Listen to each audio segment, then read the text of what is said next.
природе, в естественных условиях орхидеи удобряются все время. Как я всегда говорю, мышка бежала, хвостиком махнула, и удобрение у орхидеи появилось. И неважно, лето это, зима, весна, осень, все равно. Вот когда получилось, тогда и получилось.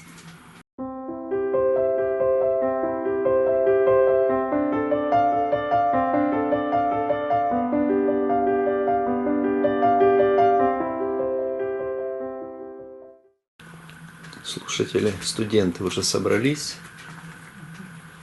Некоторые просто спят. Да, некоторые решили даже не просыпаться, потому что во сне усваивается материал лучше. Вот. Сёма тоже пришел, но он еще не решил, где он будет. Как всегда, сейчас будет мешать. Добрый день, друзья. Сегодня еще раз об удобрениях. Я года 3 назад рассказывала и показывала, как выбрать удобрения для орхидей. Сейчас такое время, когда наши орхидеи должны цвести. Ну или выпускать цветоносы. Это зависит от региона, где вы находитесь. Я, конечно, говорю больше о России, потому что мне это, конечно, ближе. Я тут живу. И сейчас у нас зима. Сегодня второй день зимы. Видео снимается 2 декабря. Поэтому, конечно, орхидеи выпускают цветоносы. В нашем регионе, когда теплая квартира, цветоносы, вот они, их видно здесь. Некоторые орхидеи уже зацвели, но в основном они сейчас готовятся к цветению. И у нас вот в Ростовской области, у меня в квартире, цветение наступает после января. В Московской области, в средней полосе России, там нет такой теплой осени. Поэтому цветение может наступить уже и в конце ноября, декабря. Да и вообще там, где прохладнее, орхидеи цветут круглый год. У нас обычно летом замирает цветение, потому что очень жаркое лето.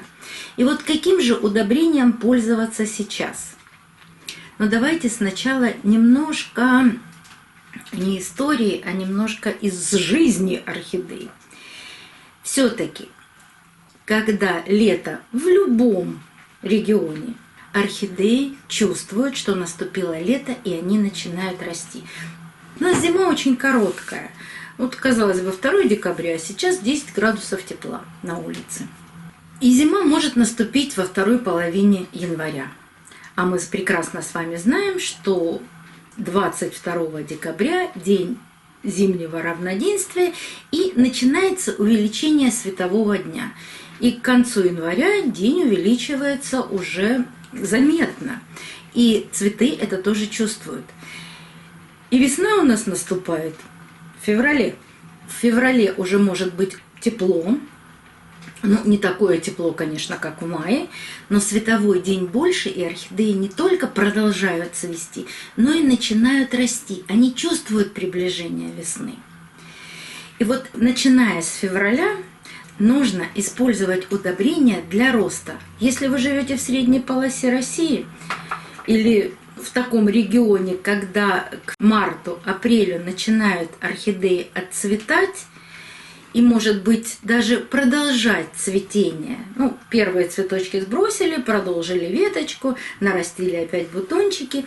Нужно им помогать, им нужно питание. Что подразумевается под питанием?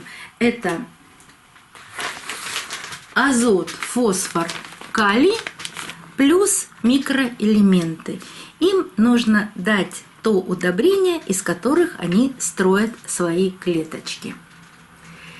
Плавно переходим в лето, орхидеи продолжают расти, продолжают набираться сил для осеннего зимнего цветения. И мы продолжаем их удобрять вот такими удобрениями, универсальными, содержащими азот, фосфор, калий плюс микроэлементами.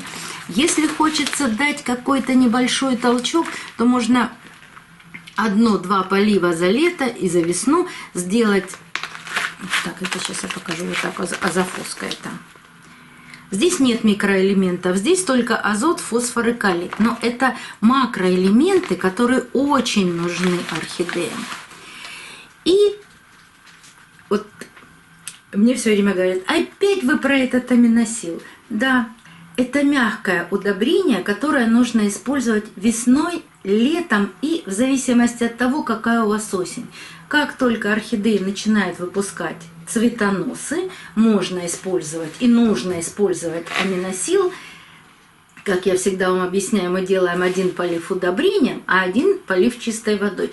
Вот весной, летом и ранней осенью можно полив чистой водой заменить аминосилом. Это мягкое гуматное удобрение, которое может заменить чистый полив. Его не столько много. На бутылочке написано, сколько использовать его, потому что здесь тоже азот, его большее количество, фосфор, калий и плюс микроэлементы. А еще для бульбовых орхидей я использую гранулированный аминосил, но я его использую круглый год. Потому что бульбовые орхидеи, они очень любят кушать, и им больше нужно удобрения, чем фаленопсисам. И вот мы плавно переходим к зиме, которая у нас сейчас. Что же происходит зимой? Зимой орхидеи, когда выпускают цветоносы, они переключаются на то, чтобы вырастить цветонос, отцвести. В природе это получить семена и продолжить свой род. И здесь тоже можно помочь орхидеям, но помочь орхидеям немного другим удобрением. Теми удобрениями, которые больше содержат калия, и в какой-то степени фосфора. Азот можно исключить.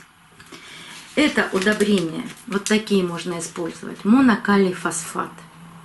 Это прямо для того, чтобы получилось больше бутонов, хорошо росли цветоносы, было красивое цветение. Но не все орхидеи цветут вот такими вот огромными ветками.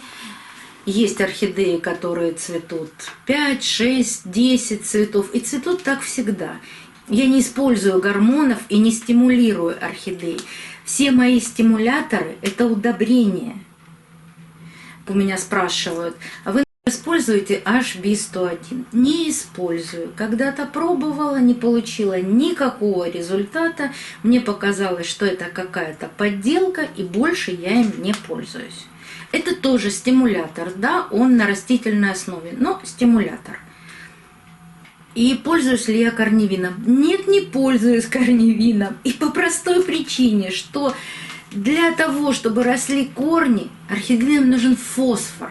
И вот, например, в монокалий фосфате очень большое количество фосфора. И когда мне говорят, вы знаете, а мои орхидеи не только цветут, но и растут. Да когда есть фосфор, они вместе с цветением будут еще и корни шикарные растить. И не останавливаться в своем развитии. А когда они выращивают корни, им есть чем взять питание, а вы им начинаете давать по весне азот, вот тогда все происходит замечательно. И корни есть, и листья будут после того, как они в момент выпуска цветоносов даже корни нарастили.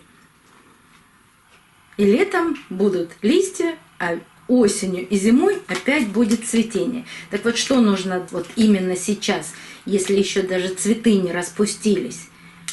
Вот такие удобрения с большим содержанием калия. Вот фосфор, калий 26. Азот здесь будет совершенно незаметен для орхидеи. Или калиевая селитра, посмотрите. 45% калия. Вот что нужно сейчас для цветения. Но если вы удобрением пользуетесь раз в году, то это не сильно что даст вашим орхидеям. Потому что в природе, в естественных условиях орхидеи удобряются все время. Как я всегда говорю, мышка бежала, хвостиком махнула, и удобрение у орхидеи появилось. И неважно, лето это, зима, весна, осень, все равно. Вот когда получилось, тогда и получилось. А если вы один раз какое-то дали удобрение весной, А другой раз вспомнили, что осенью же тоже нужно чем-то полить. Бедная, несчастная, голодная орхидея. Она из последних сил, съедая свои листья, пытается вырастить цветонос, распустить хоть какой-нибудь бутон и продолжить род. Ведь орхидеи не цветут для того, чтобы порадовать нас. Они цветут для продолжения рода. А вы ей дали какое-то удобрение, непонятно какое, и вот тут она не знает, что ей делать. То ли ей цвести, то ли ей расти. Вот так ей повезло, что ее покормили 2 раза. А если вы целенаправленно, регулярно пользуетесь удобрениями, ну хотя бы раз в месяц, орхидеи к этому привыкают. И в момент цветения их тоже можно подкармливать. Кто-то это делает половинной дозой удобрения. Я любым удобрением, ну, не считая жидкого аминосила,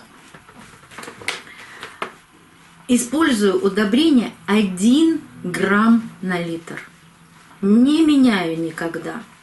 И поливаю их и когда они цветут, и когда они выпускают цветоносы, и когда они растут, только меняю удобрения.